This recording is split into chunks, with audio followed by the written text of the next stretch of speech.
النصر هو الوحيد الذي انتصر على البطل هذا الموسم، والأبطال اعتبروا هزيمتهم أسوأ ذكرى وأداءهم ضد الجار العنيد أسوأ أداء.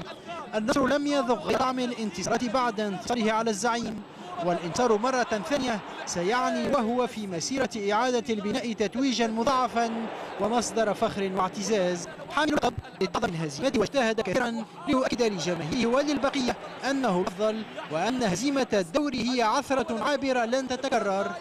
الفوز على الهلال سيعني معنوية واللقب، أما فوز الهلال على العالمي سيعني استعدادا للمباراة النهائية، باعتبار أن خصم نصف النهائي سيكون في المتناول منطقيا.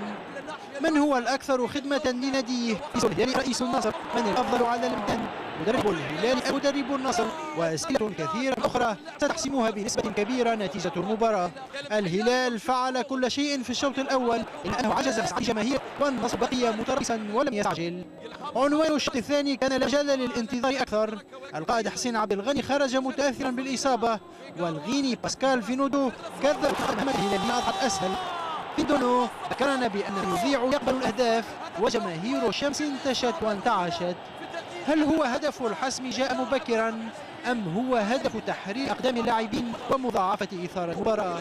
الأرجنتيني تياغو ليز قالها وبصوت عال: لا يزال الوقت مبكرا لإعلان الأفراح، فقمة النصر والهلال لم تتم.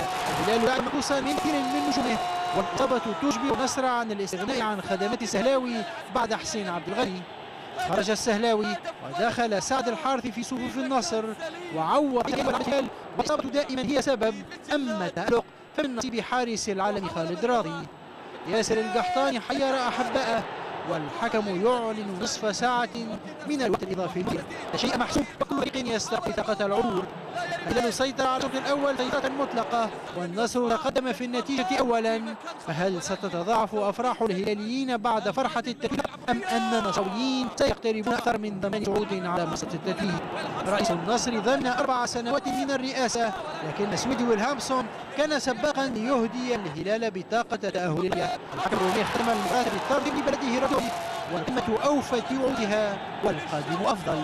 محمد جردبو، صدى الملعب.